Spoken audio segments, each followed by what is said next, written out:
नमस्कार. Standard 9th mathematics part 1 algebra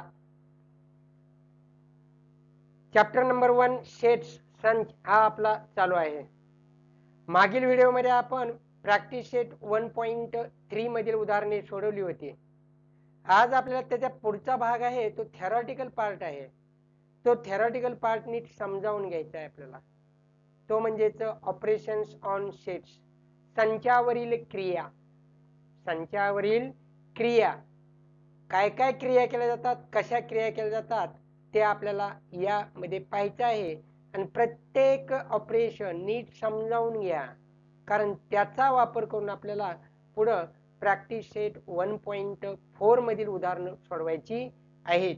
तर पाहू आपण मग त्या ऑपरेशन्स ऑन सेट्स. बघा मग, ऑपरेशन्स ऑन सेट्स, संचांवरील क्रिया. ऑपरेशन ऑपरेशन म्हणजे शस्त्रक्रिया नाही बरं का. ते डॉक्टर करतात ती क्रिया वेगळी, ते शस्त्रक्रिया असते, त्याला ऑपरेशन असं म्हणतो आपण. पण या ठिकाणी ऑपरेशन म्हणजे या ठिकाणी आपल्या गणितामध्ये आपल्या सेट्स संचावर काही क्रिया करतोय आपण, म्हणून याला ऑपरेशन्स ऑन सेट्स म्हटले. हे ऑपरेशन्स ऑन ह्युमन बॉडी नाही, माणसावर ऑपरेशन केलेले नाहीत, माणसाच्या शरीरावर ऑपरेशन केलेले नाहीत, तर हे ऑपरेशन्स ऑन सेट्स संचावरच्या क्रिया आहेत. या पहिली क्रिया, first operation, intersection of two sets. Intersection of two sets, दोन संचांचा छेद संच. दोन संचांचा छेद संच काय असतो ते पहा, समजावून घ्या, व्यवस्थित समजावून घ्या. प्रत्येक पार्ट महत्वाचा आहे. बघा, suppose A and B are two sets. A आणि बी हे दोन संच आहेत. The set of all common elements of A and B is called the intersection of set A and set B. म्हणजे ए आणि बी हे दोन set आहेत, संच आहेत. त्या दोघांमध्ये जे सामायिक घटक असतात, कॉमन एलिमेंट, जे दोघांमध्ये पण आहेत, ए मध्ये पण आहे, बी मध्ये पण आहे, असे काही घटक असतील, त्यांना काय म्हणतात रे? Intersection of set A and B. समजले? थोडक्यात दोन संचातल्या सामायिक घटकांचा संच, set of the common element, that set is called as the intersection of two sets. समजतंय का सगळ्यांना? बघा, समजेल पुढे. It is denoted as A intersection B. हे चिन्ह घेतले, हे काय दाखवतं? सबसे हे आपलं काय दाखवतं? इंटरसेक्शन दाखवतं.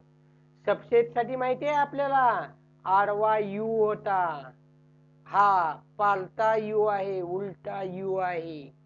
लक्षात? हे इंटरसेक्शन साठी सिम्बॉल लक्षात ठेवा. कोणकोणते कुठं एलिमेंट आहे किंवा नाही हे दाखवण्यासाठी कोणतं साइन वापरलं होतं, कोणता सिम्बॉल माहिती आहे आपल्याला, तो सिम्बॉल वेगळा. त्यानंतर सबसेट साठी एक सिम्बॉल आपण वापरलाय, बरोबर आहे, हा इंटरसेक्शन साठी सिम्बॉल वापरलाय. पुढे आपल्याला अजून वापरायचा आहे, युनियन साठी वेगळा वापरायचा आहे, तो पुढे पुढे पाहू. तर हा जो आहे ना, यू अक्षर फक्त उलटे केले, पालते केले, त्याला काय म्हटले? हा सिम्बॉल आहे कशाचा? इंटरसेक्शनचा. आणि हे वाचायचं कसं? How to read? Read as A intersection B. A intersection B असं वाचतात. Therefore A intersection B म्हणजेच काय? There are all x such that x is a element of A and x is element of B. सगळे x आहेत, ते असे आहेत की x हा A चा घटक असला पाहिजे, शिवाय x हा B चा घटक असला पाहिजे, x हा A मध्ये पण असला पाहिजे आणि x हा B मध्ये पण असला पाहिजे. त्याला काय म्हणतात? Intersection of set A and set B. For example, set A 1, 3, 5, 7. Set B 2, 3, 6, 8. हा सेट ए आहे, हा सेट बी आहे.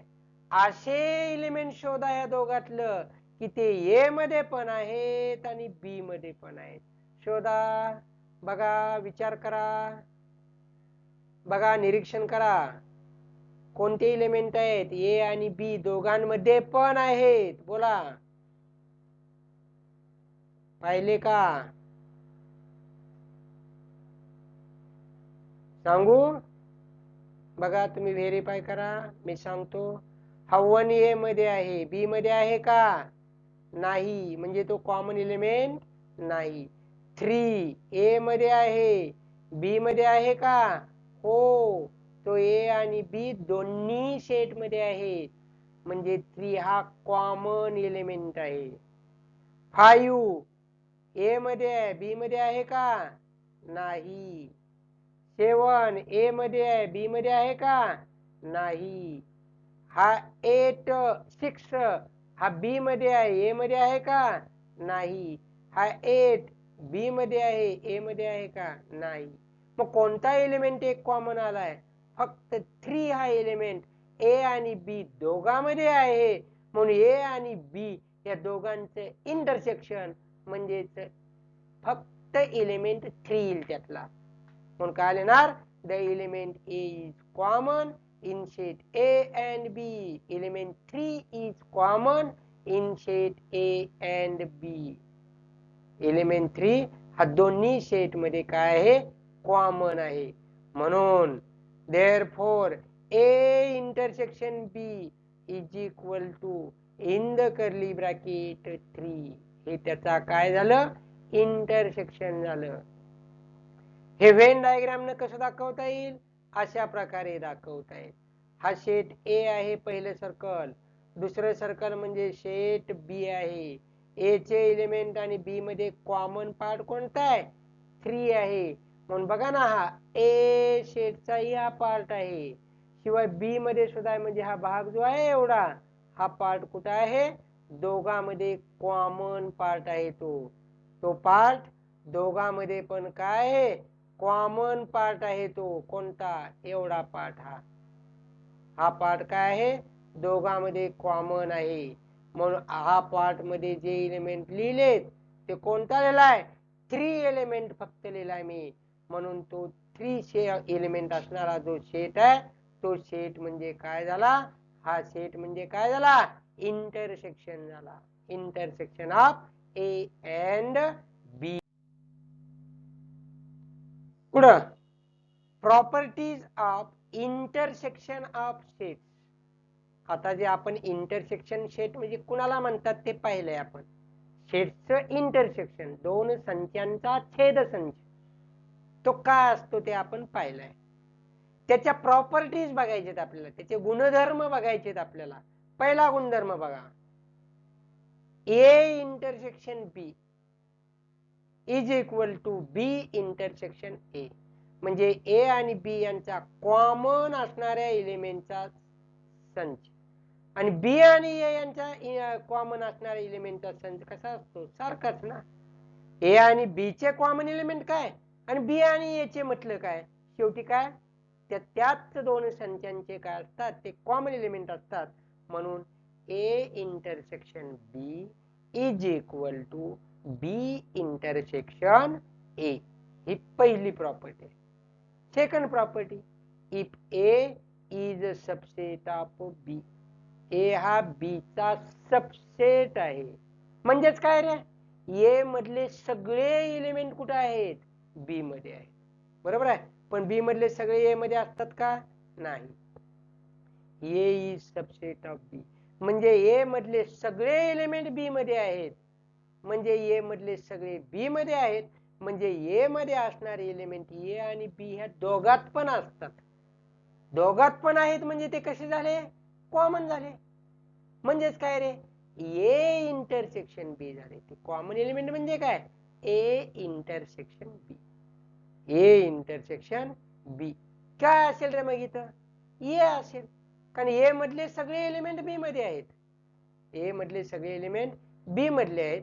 म्हणजेच ए मधले एलिमेंट हे ए आणि बी दोघात पण आहेत. म्हणजेच ए मधले एलिमेंट हे कसे आहेत? कॉमन एलिमेंट आहेत. म्हणजे ए म्हणजेच काय? कॉमन एलिमेंट म्हणजे काय? ए आणि बी यांचा काय असतो? इंटरसेक्शन असतो. म्हणून A intersection B is equal to A ही सेकंड प्रॉपर्टी. थर्ड प्रॉपर्टी बघा, if A intersection B is equal to B, A आणि बी च इंटरसेक्शन हा बी सेट असेल. म्हणजेच काय रे या ठिकाणी आपल्याला म्हणताय? ए आणि बी मध्ये दोघांमध्ये कॉमन असणारे एलिमेंट म्हणजे बी चे झाले. याचा अर्थ काय? बी हा काय झाला? बी हा ए चा काय झाला? मग सबसेट झाला. याचाच उलटा भाग आहे बघा, याचाच कॉन्व्हर्स या ठिकाणी आहे. याचा कॉन्व्हर्स या ठिकाणी आहे. म्हणून काय झालं? बी is the subset of A. ए आणि बी चे कॉमन एलिमेंट हे सगळे बी मध्ये आहेत. ए इंटरसेक्शन बी म्हणजेच काय? ए आणि बी मध्ये असणारे कॉमन एलिमेंट हे बी मध्ये आहे. म्हणजे बी हा ए चा काय असला पाहिजे? सबसेट असला पाहिजे. म्हणून B subset A. Fourth property, A intersection B is a subset of A. A intersection B is the subset of A. यामधले कॉमन एलिमेंट हे ए चा सबसेट आहे.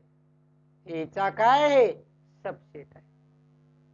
And A intersection B is a subset of B. Is a subset of B म्हणजे A आणि बी या दोघांमध्ये असणारे common element आहेत, सामायिक घटक असतात ए आणि बी चे. ते जर ए चे काय झाला? तो सबसेट असतो. उघडच आहे ना, कारण या दोघांमध्ये कॉमन नाहीत म्हणजे ते ए चे पण आहेत आणि बी मध्ये पण असतील ना ते कॉमन असणारे, कारण दोघात पण आहेत. याचा अर्थ या दोघांमध्ये कॉमन असणाऱ्या एलिमेंटचा सेट हा ए चा सबसेट असतो, शिवाय बी चा पण असेल ना. And is a subset of B, कारण ते ए मध्ये पण असणार आहेत, बी मध्ये पण असणार आहेत. म्हणून ए चा हा सबसेट असतो आणि बी चा सुद्धा तो काय असतो? सामायिक असणाऱ्या घटकांचा संच हा ए चा उपसंच असतो आणि बी चा सुद्धा तो उपसंच असतो. Fifth number, A intersection A dash. A dash म्हणजे काय? कॉम्प्लिमेंट ऑफ सेट ए.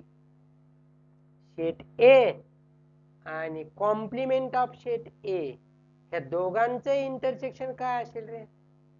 जे ए मध्ये आहेत आणि ए डॅश मध्ये पण आहेत.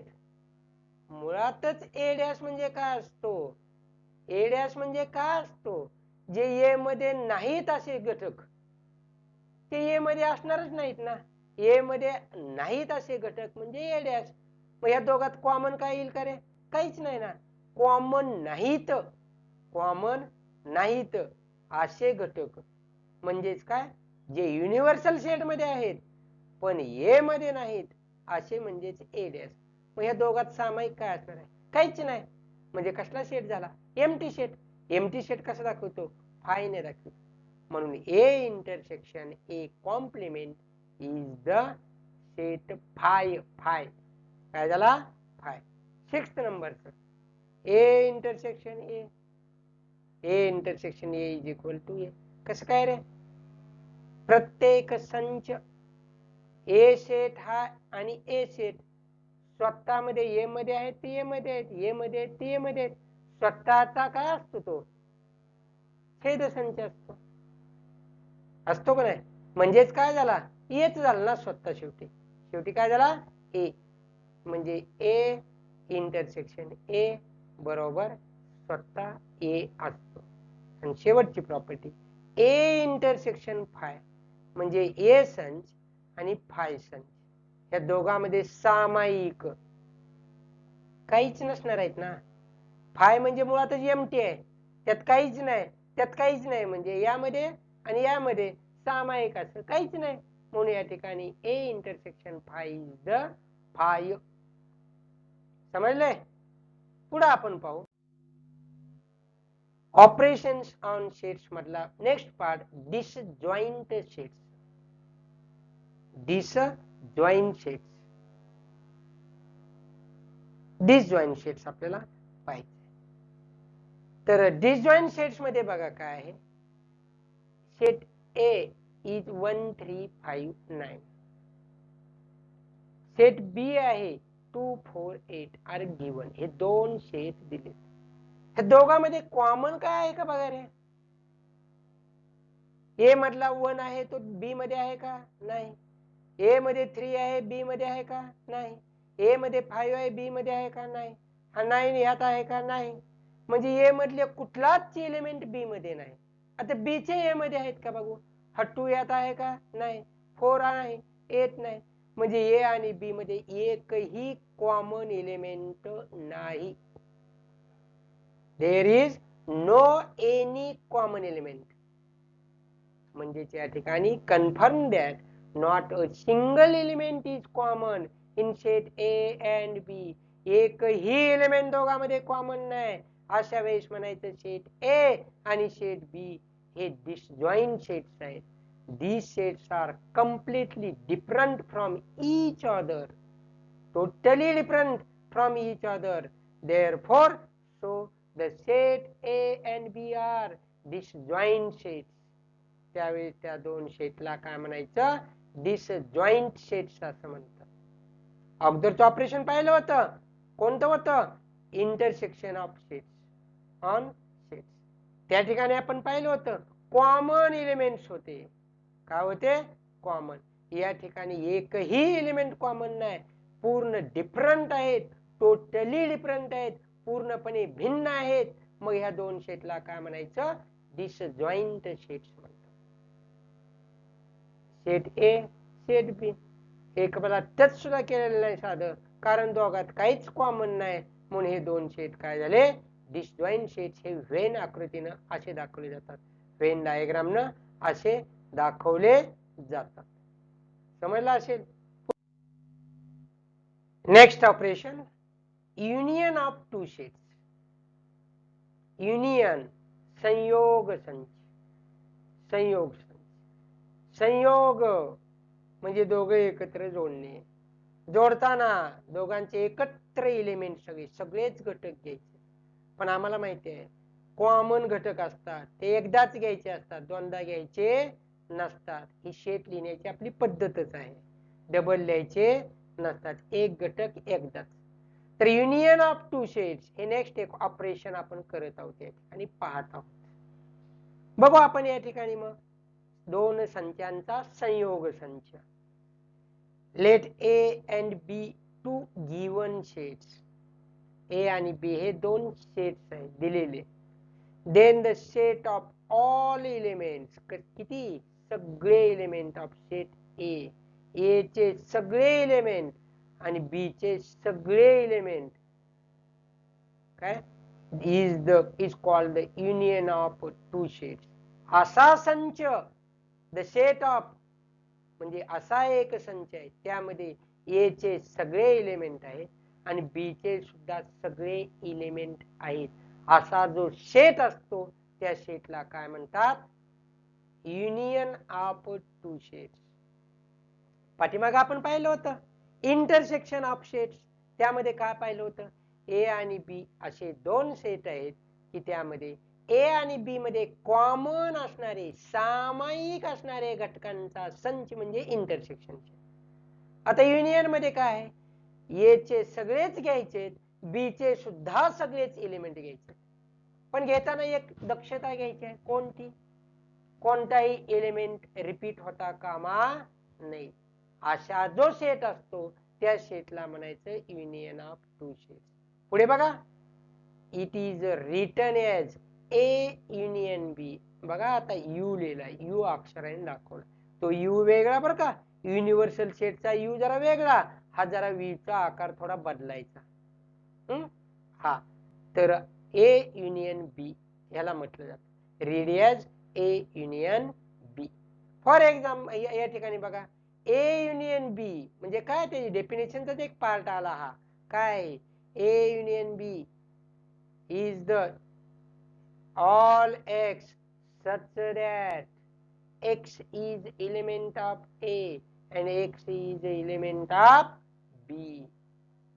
X is element of A and x is element of B. x हा A चा पण एलिमेंट आहे आणि x हा B चा पण एलिमेंट आहे. समजले? त्यानंतर पुढे बघा. For example A is equal to -1 -3 -5 आणि 0 हे A चे एलिमेंट आहे.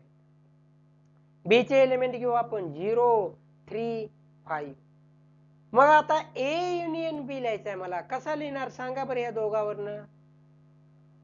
दोघावरनं सांगा A युनियन B कसं लिहिणार? अगोदर A चे सगळे एलिमेंट हे लिहून घ्या. सगळे लिहून घ्यायचे A चे अगोदर आणि पुन्हा B चे सगळे लिहा. B चे सगळे लिहिताना B मध्ये जर काय एलिमेंट A मध्ये आणि B मध्ये कॉमन असतील तर ते लिहायचे नाहीत. म्हणजे A चे सगळे लिहा अगोदर. लिहितो A चे सगळे A युनियन B म्हणजे -1 -3 -5 0 लिहिले का सगळे? आता B चे एलिमेंट असे लिहायचे की जे A मध्ये नव्हते. हा 0 दोनदा लिहायचा का? एकदा लिहिलाय बाद झाला ना. दोनदा लिहू नका त्याला. पुन्हा 3 आणि 5 उरलेले एलिमेंट ते लिहिले. म्हणून A युनियन B कसा लिहिला समजला? समजले का? तर या ठिकाणी नोट द्या. A युनियन B म्हणजेच काय असतो? B युनियन A असतो. A संयोग B म्हणजेच B संयोग A असं लिहिलं तरी चालते आपल्याला. लक्षात? तर या ठिकाणी युनियन ऑफ टू सेट्स म्हणजे काय आपण पाहिलेलं आहे.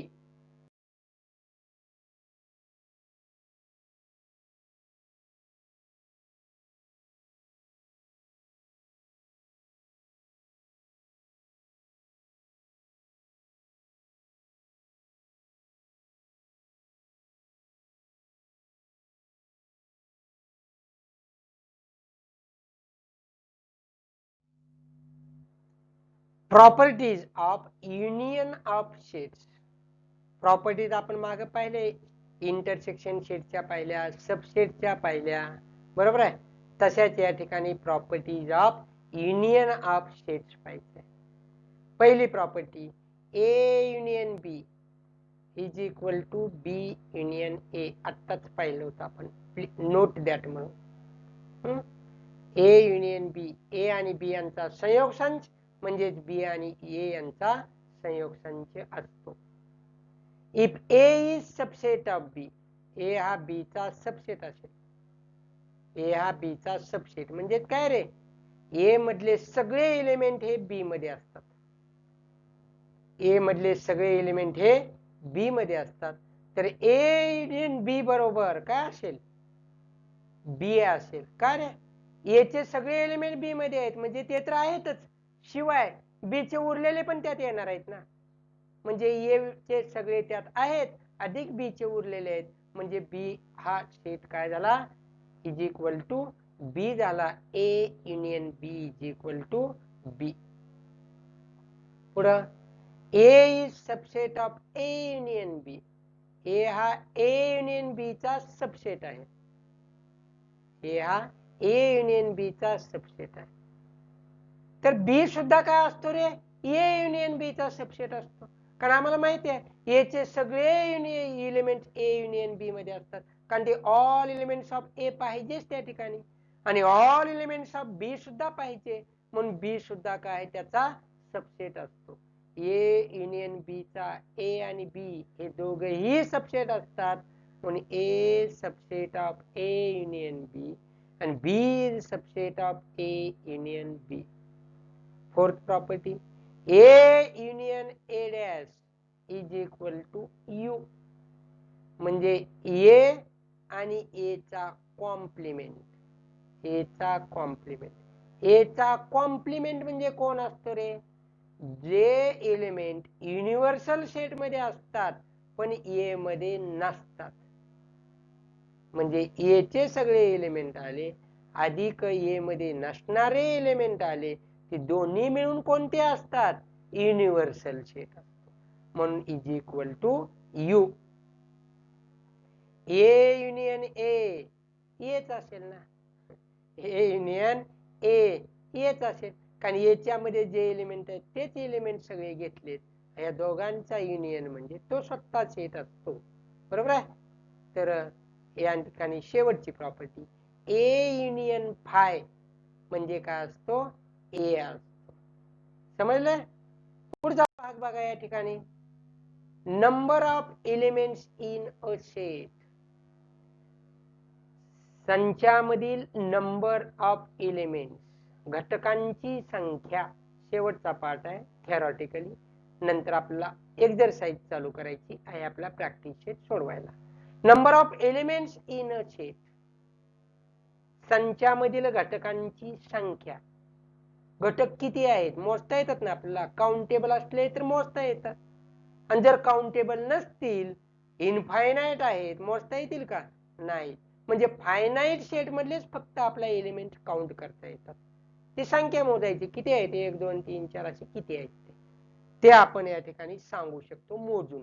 बघा या ठिकाणी काय म्हटलंय मग, let A is equal to, हा सेट दिलाय, is a given set with 5 elements, आहेत का 5? बघा 1 2 3 4 5 विथ 5 एलिमेंट्स। म्हणजे या ठिकाणी लिहायचं कसं, number of elements in set A is denoted as N of A, यामधल्या एलिमेंटची संख्या अशी दाखवली जाते, एन इन ब्रॅकेट ए, सेटचं नाव ब्रॅकेट क्लोज, त्याला एन ऑफ ए म्हणतो। म्हणून किती एलिमेंट आहेत ह्यामध्ये, 5 elements there are, therefore n of a is equal to 5, n of a is equal to 5। पुढं, number of elements in union and intersection of sets, number of elements in union and intersection of sets. बघा set ए ला काय लिहिलं, n of ए लिहिलं। समजा set B आहे, त्यामध्ये element समजा 7 आहेत, काय लिहिणार, n of B is equal to 7। Set A आणि बी यांचं युनियन घेतलं तर त्याला काय म्हणणार, ए युनियन बी, त्याचे एलिमेंट लिहायचे म्हणल्यावर n of A union B येईल, n of A intersection C लिहित आहे। याच्या आधारे एक फॉर्म्युला तयार झालेला आहे, हा फॉर्म्युला महत्वाचा आहे, n of A union B is equal to n of A plus n of B minus n of A intersection B. तर हा फॉर्म्युला कसा तयार झालाय ते पुस्तकामध्ये तुमच्या टेक्स्ट बुक मध्ये दाखवलेलं आहे, ते बघा, पहा, अधिकची माहिती म्हणून पहा, त्याचा एवढा विचार करण्याची आवश्यकता नाही। तरी सुद्धा या ठिकाणी थोडंसं मी एक्सप्लेन करतो। ए युनियन बी चे एलिमेंट बरोबर n ऑफ ए म्हणजे ए मध्ये असणाऱ्या घटकांची संख्या अधिक बी मध्ये असणाऱ्या घटकांची संख्या वजा ए आणि बी मध्ये असणाऱ्या कॉमन घटकांची संख्या, ती वजा करायची। ए मध्ये समजा 7 एलिमेंट आहेत, बी मध्ये समजा 5 एलिमेंट आहेत, 7 आणि 5 किती झाले, 12 झाले। पण त्यातले 2 एलिमेंट कसे आहेत, दोघांमध्ये कॉमन आहेत, ते 12तनं 2 गेले, किती राहिले, 10 एलिमेंट राहिले। म्हणून n ऑफ ए युनियन बरोबर इथं काय येईल, 10 येईल। ते प्रत्यक्ष उदाहरण सोडवताना आपल्या लक्षात येणार आहे। तर अशा प्रकारे हा number of elements in a set, त्यामध्ये हा एक फॉर्म्युला आहे महत्वाचा, या फॉर्म्युलेचा उपयोग करून पुढचा प्रॅक्टिस सेट 1.4 मधली उदाहरणं आपल्याला सोडवायची आहेत। तर आज आपण काय काय पाहिलं, तर union of sets, intersection of sets, disjoints of sets म्हणजेच ऑपरेशन्स ऑन सेट्स आपण पाहिलेले, संचांवरील क्रिया आपण पाहिलेले आहेत। पहिली क्रिया कोणती पाहिली, इंटरसेक्शन ऑफ सेट्स म्हणजे दोन संचांचा छेदसंच। त्यानंतर आपण काय पाहिलं, डिसजॉइंट ऑफ सेट्स, जे दोन संच आहेत ते दोन संच पूर्णपणे भिन्न आहेत, त्यामध्ये there is no any single element which is common, that set is called as the disjoint of sets. And intersection, there are sets of set is the common elements of set. That set is called the intersection of set. And next, that part is the union of sets. There are all elements of set A, set of the all elements of set A, and set of the all elements of set B. Then their set is called the A union B. Then we have seen properties of the intersection of sets and properties of the union sets. Then last part is the number of elements in set, and formula is n of A union B is equal to n of A plus n of B minus n of A intersection B. तर अशा पद्धतीने आपण हा theoretically part आज पूर्ण केलेला आहे आणि पुढील व्हिडिओमध्ये आपण याचा आधारे घेऊन आपण प्रॅक्टिस सेट 1.4 मधली उदाहरणं आपण सोडू. तोपर्यंत हा थेरॉटिकल पार्ट नीट घरी वाचा, नीट समजावून घ्या, व्हिडिओ पुन्हा पुन्हा पहा, व्हिडिओंना लाईक करा, व्हिडिओंना शेअर करा आणि चॅनलला सबस्क्राईब करा.